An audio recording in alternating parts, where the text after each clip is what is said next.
Siyabonga inkosi yakithi enhle ebuhleni bamaNazaretha onyazi lezulu. Amen. Bakhonza abahle enkosini. Ngiyathuthumela. Cela Nkosi ungqinise idolo. Umntwana wakho lona baba ufika nenkosi wakwangema ezweni lasenhla eNewcastle. Amen.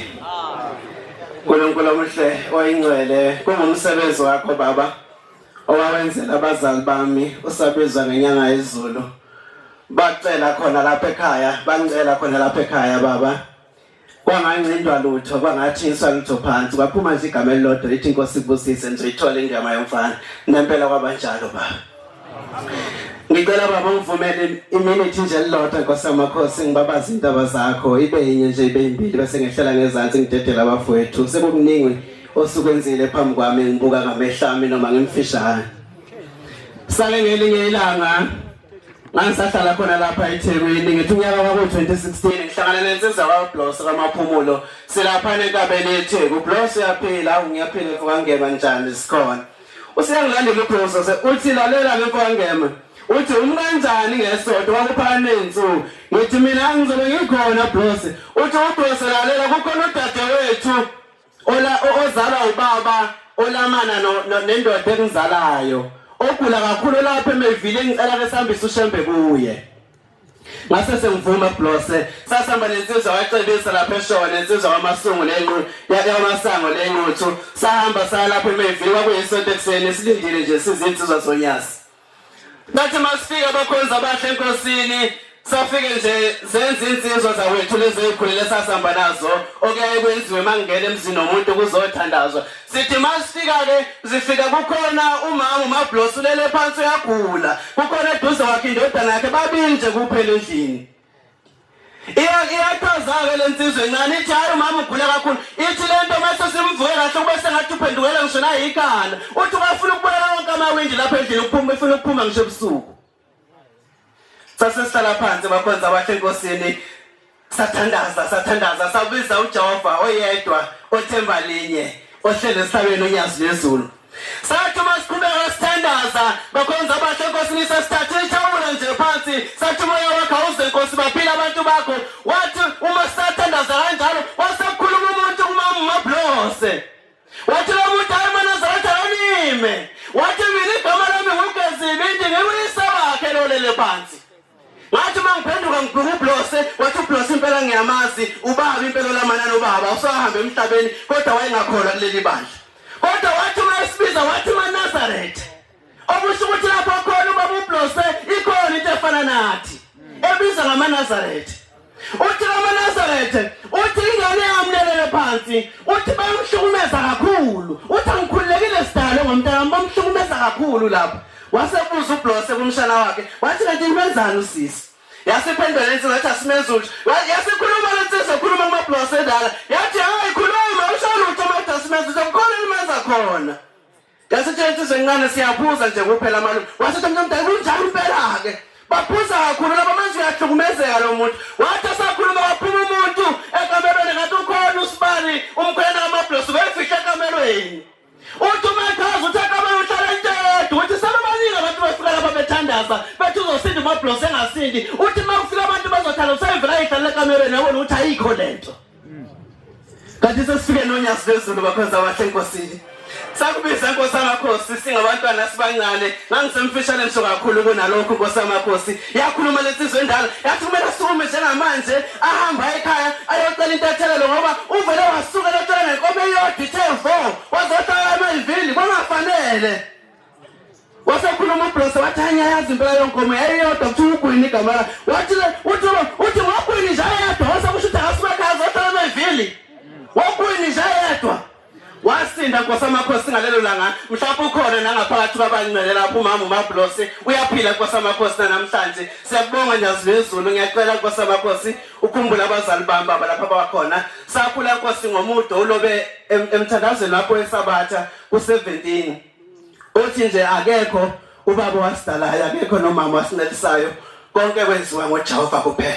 Sakhula baba sihlanje sibambile nje kulelo themba kwangekho umfuyo ngekho umbuzi ngekho umuntu egcekeni. Sabambelela nje Nkosi yaMakhosi lapho namhlanje kunjalo. Sicela Nkosi uhlale nathi njalo sithande izwi lakho ube ngakithi ayibonge Nkosi. Khani ezizindawa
Chibilethu lokugeza izono zethu siphambi kwakho Jehova mphefumulo ngiyakhetha nyazi lwezulu amen usiphiwe lo abazungu kulelizwe lasendoda Jehova ngizokhuluma indaba yakhe yedwa Nkosi yinhle Nkosi indaba kulesakaza abaseduze lapha ezweni laseGoli khona insizwa kwamavusi khona la iphoyisa le nsizwa ngolunye usuku ithi zulu Uthi unyazakazi nganikani ngoba lokukhuluma nginamahloni ngiyamkhulumela Jehova uyakusaba Nkosi ukukhuluma Uthi manithole ithuba zokubabaza uNkulunkulu wangenzela ukukhuluma Nkosikazi wami Uthi wathi ngo-2015 Nkosikazi wami uyoteta esibhedlela uthi wayesebuya uthi masesifika ngiyomlanda wasethi wathi ngiyashiselwa baba wasebusela imoto eceleni mayibusela imoto eceleni nje wasephalaza igazi lezamawali igazi ngomlomo uthi ngase ngimphephetha wathi ngiyashiselwa ngivula amawindo onke unayijikisa imoto ngamuse sibhedlela eSefo chamber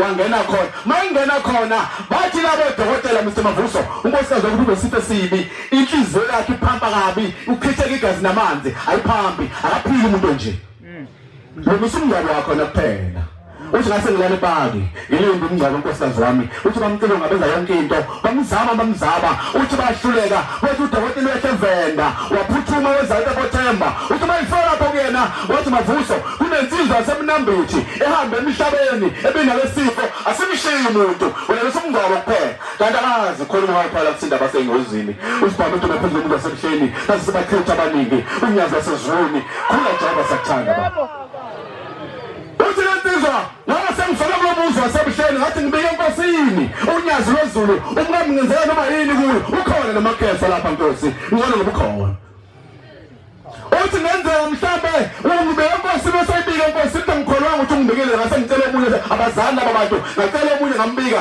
uthi wasengibike wathi hayi ngibekile enkosini lithe izwi ngizwile ngalo nkosikazi ngekafe bakusho wena Jehova ubantu uthi ngabe sengabalethemba uthi ngangihlala uthi ngayisuku ngathi ngiphakathi labezibhedlela uthi wasevula imishini wathi kweba amehlo wathi myeni wami unyazi uNkulunkulu uthi ngathi ngani wathi lalela uthi wathi ngathi solalela wasecimela thawu ubefuna ukuthi unyazi uNkulunkulu kuphela usehamba njalo uthi wasevula amehlo uthi hayi uthi yabona lapha njengamanje ngane nginonyazi ebusuku uthi belehamba namakhosana abayinsizwa abenza insimbi abafana oshangena uthi behamba phambi kwakhe uthi amakelelo kunamanzi efake ibhola emnyama ebese brown uthi bekunamanzi lapha ebewakhahlela ethi bafana lamanzi bathi ibhola yami ngizolikhomba ubani sisana namanzi waphatha umshayela bafana bayishanela amanzi bayishanela uthoze mawala bayishanele kanti uNkulunkulu ushayela amanzi ushayela amakheso esibhedlela eSeptember ukhona uyaphila amen.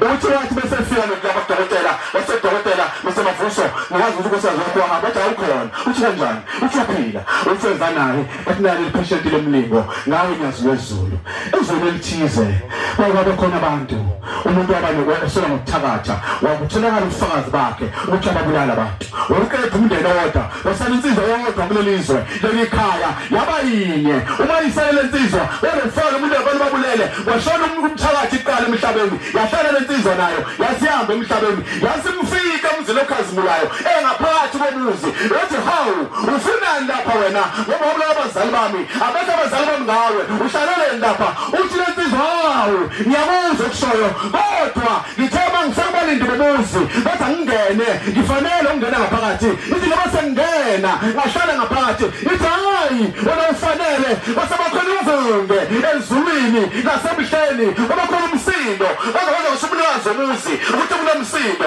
wayeseka lapha esitezi sakhe wayehlala lapha kulabo bantu wathi wenze njani uthi hayi Nkosi kufuna insizwa ithi manje sola umuntu ukuthi ufunani lapha ngoba wabulala abazali bakhe ithi Nkosi njengamanje phumani nobabili niba ngumsile endaweni engafanele mase ngiphakathi izindela sikhonza unyasi usengifikile ukujaka sema nokungena emkhabela kumusa osesitezi sihlele ngomusa wakhe wasehlala wayesebakhishwa ubabili wathi ngoba sengibona ukuthi olungcono kunomunye wena ufuna ukuhlala lapha yena akafanele phuma nonke waliwa wangasho ukuthi babumshumalo wami sesiphambi konyazi asikhona uJehova silinde sizakhe yedwa ngoba uyena ophethe konke Thixo ngiyabonga kwesibili kuzwe